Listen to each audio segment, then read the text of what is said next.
बिस्मिल्लाहिर्रहमानिर्रहीम। डीबीएमएस का आज फर्स्ट लेक्चर है an overview of database management system. इसमें मैं जस्ट आपको इंट्रोडक्शन करवाऊंगी कि डेटाबेस मैनेजमेंट सिस्टम क्या है।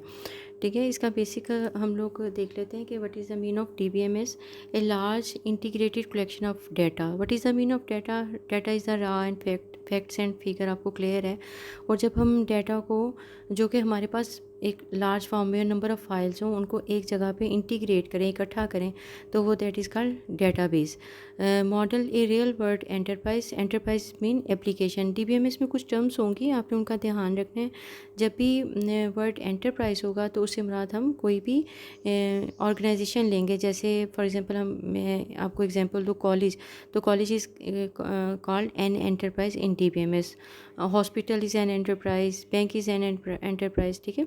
रिलेशनशिप, फॉर एग्जांपल वो कहता है लाइस is enrolled in 145।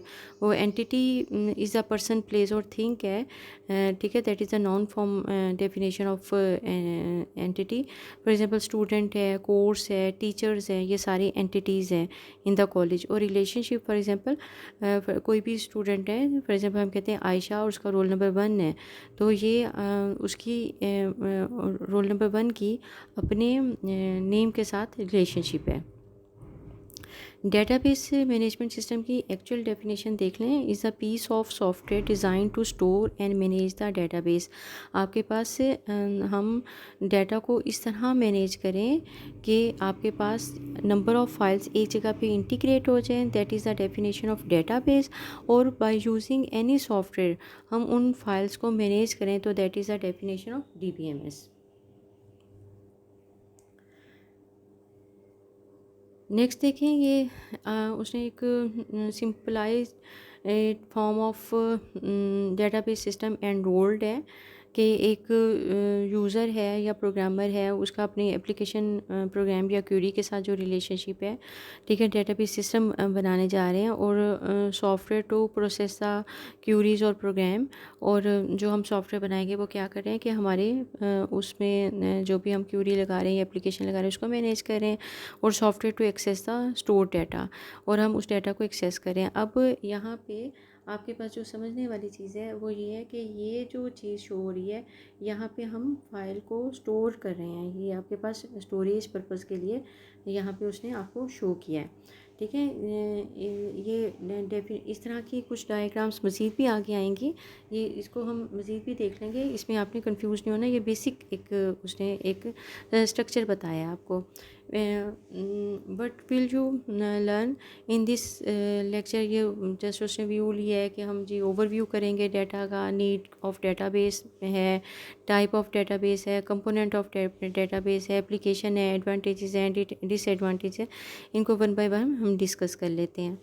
Basic definitions most important, ये आपने देखना है कि what is the mean of data. Data is a raw fact and figure, आपने फर्स्ट ईयर में भी पढ़ा हुआ है। फॉर एग्जांपल कि आपके पास कोई भी डाटा है, उसको हम स्टोर कर रहे हैं, प्रोसेस कर रहे हैं, उसको प्रेजेंट कर रहे हैं इन उसमें, तो आपके पास वो डाटा है। और उसके बाद डेटाबेस क्या है? Collection of logical inter related data. और जब आप उसी डेटाबेस को एक जगह पे लॉजिकली इंटर रिलेट करेंगे तो वो आपके पास डेटाबेस है। जैसे फॉर एग्जांपल 7-8 फाइल्स हैं मेरे पास, और उनको मैं मैनेज कर रही हूँ by using the any software, तो वो आपके पास डेटाबेस बन गया। जैसे कॉलेज का एडमिशन सिस्टम में, एग्ज़ाम में, लाइब्रेरी सिस्टम, इन 3-4 फाइलों को जब मैं एक जगह पे इंटीग्रेट करूँगी तो that is the definition of database. और फिर जब मैं इन फाइल्स को by using any software manage करूँगी तो that is the definition of database management. जब आप उनको क्रिएट करेंगे, मेंटेन करेंगे, और of the collection of organize data. अब डीबीएमएस क्या है? It is a software package design to define, manipulate, retrieve and manage the data in a database. के आप डेटाबेस को इस तरह डिज़ाइन करें, मैनिपुलेट करें कि हमें डाटा को एक्सेस करने में आसानी हो, यानी डाटा को रिट्रीव करना हमारे लिए आसान हो जाए। तो ये हमारे पास डीबीएमएस की डेफिनेशन है। एग्ज़ाम्पल आप अपने कॉलेज की भी दे सकते हैं। जैसे उसने यहाँ पे यूनिवर्सिटी की दी है, आप कॉलेज की एग्ज़ाम्पल दे दें।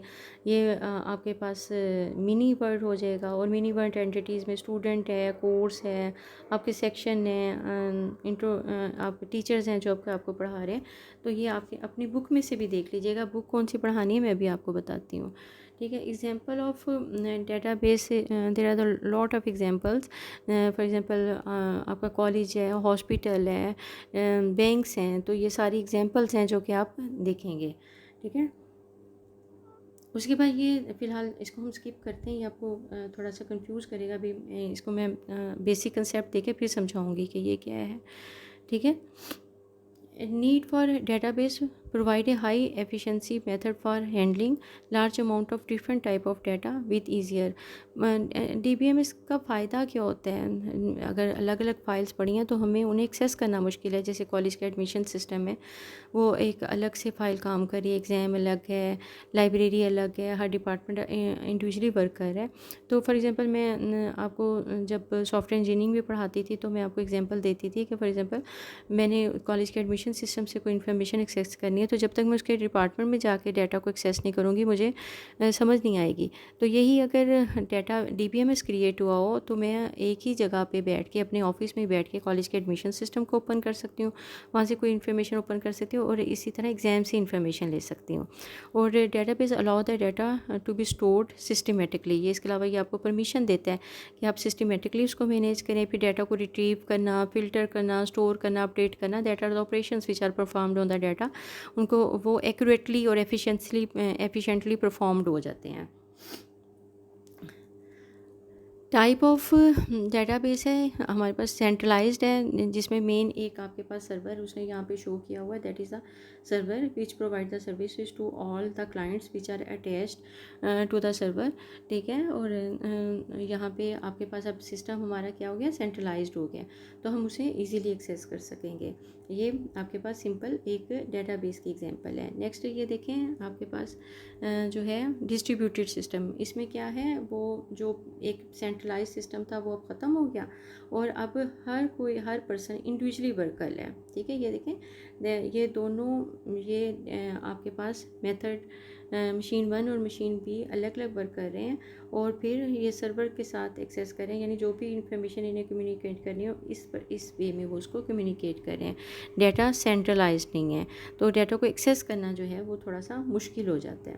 ठीक है, कंपोनेंट ऑफ डेटाबेस क्या है, डेटाबेस यूज़र्स हैं, डाटा है, सॉफ्टवेयर एंड प्रोसीजर है, हार्डवेयर है, एंड डाटा एक्सेस लैंग्वेजेस हैं। ठीक है, जो हम यूज़ करेंगे, ये सारी डिटेल ना 1 बाय 1 भी पढ़नी है। इस वक्त तो जस्ट हम इंट्रो देख रहे हैं, ये सारी हम 1 बाय 1 भी रीड करेंगे। ये उसने एक डेटाबेस सिस्टम इन्वायरमेंट की एग्जांपल बताई हुई है।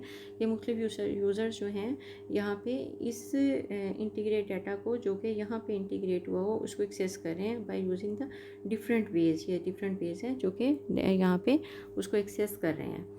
ठीक है, उसके बाद डेटाबेस यूज़र्स यहाँ पे देखें आपके पास कौन कौन से यूज़र्स हैं। एंड यूज़र है, end user the clerical person, जो कि उस डाटा को मैनेज करता है, अपडेट करता है, लेकिन उससे कोई ताल्लुक़ नहीं है कि वो डाटा को किस तरह से एक्सेस कर रहा है या उसको मॉडिफाई कर रहा है, या ये जो प्रोग्रामिंग है ये एंड यूज़र का काम नहीं है। उसके बाद आपके पास है sophisticated, they include business analysis, scientist, engineer, other thoroughly familiar with the system capability, यानी ये वो पर्सनस होते हैं जिनको थोड़ा बहुत नो हाउ होती है कि सॉफ्टवेयर को किस तरह यूज़ करना है। नीव और फॉर्मेटिकल पैरामेटिक, ये कौन होते हैं, they use previously well defined functions against the database. अब ये वो पर्सनस होते हैं जो कि बाकायदा कोई भी डेटाबेस पे कोई फंक्शन परफॉर्म करना हो तो ये कर सकते हैं। फॉर एग्जांपल उसने बैंक टेलर है और रिजर्वेशन है और क्लर्क है, who do this activity for an entire shift of operations using standard type of queries. Database users कौन कौन से हैं देख लें। आपके पास डाटा एडमिनिस्ट्रेटर है। Database administrator is a person who is totally controlled over all entire data और responsible for authorizing access to the database for coordinating and monitoring user acquiring software and hardware resources. यानी ये वो person है जिसको hardware software का complete पता होगा, complete system को यूज़ कर सकता है और वो तमाम ऑपरेशन जो कि हम डेटाबेस पे परफॉर्म करते हैं वो उसको हैंडल कर सकता है। उसके बाद एप्लीकेशन प्रोग्रामर है, सॉफ्टवेयर इंजीनियर है, responsible for writing database applications programs हैं इन सम प्रोग्रामिंग लैंग्वेज है। एप्लीकेशन प्रोग्रामर वो पर्सन होते हैं जो कि बाकायदा प्रोग्रामिंग बनाते हैं according to the desire of the user, जो कि यूज़र ने उन्हें बताई है उसके मुताबिक वो सिस्टम को परफॉर्म करने की कोशिश करते हैं। डाटा हम ऑलरेडी देख चुके हैं कि आपके पास कलेक्शन ऑफ फैक्ट्स है। डाटा को हम स्टोर क्यों करते हैं, हम उसको अपडेट करना चाह रहे हैं, रिट्रीव करना चाह रहे हैं बाय यूजिंग द डाटाबेस। और database contain both operational data and Meta data. ठीक है, उसमें ऑपरेशनल डाटा भी आ जाएगा और उसमें मेटा डाटा भी आ जाएगा। What is the meaning of software आपको बहुत क्लियर है क्योंकि आप सॉफ्टवेयर इंजीनियरिंग फर्स्ट सेमेस्टर में पढ़ चुके हैं। ठीक है, ऑपरेटिंग सिस्टम सॉफ्टवेयर है, DBMS सॉफ्टवेयर है, नेटवर्क सॉफ्टवेयर डिपेंड करते हैं आपके इन्वायरमेंट पे कि आप कौन से इन्वायरमेंट को यूज़ करते हुए आप सिस्टम को मैनेज कर रहे हैं। ठीक है, फॉर एग्जांपल मैं MS एक्सेस को यूज़ कर रही हूँ तो मेरा यहाँ पे सॉफ्टवेयर MS एक्सेस होगा। अगर हाई फाई हमने कोई काम करना है तो आजकल जावा है और बहुत सारी लैंग्वेजेस हैं जिसमें VB है जिसको यूज़ करते हुए हम बाकायदा सॉफ्टवेयर डेवलप करते हैं। एप्लीकेशन प्रोग्रामर्स हैं एंड यूटिलिटी सॉफ्टवेयर्स हैं, प्रोसीजर्स हैं, इंस्ट्रक्शंस हैं, रूल्स हैं जो कि हमें सिस्टम को मैनेज करने में हमारी हेल्प देते हैं।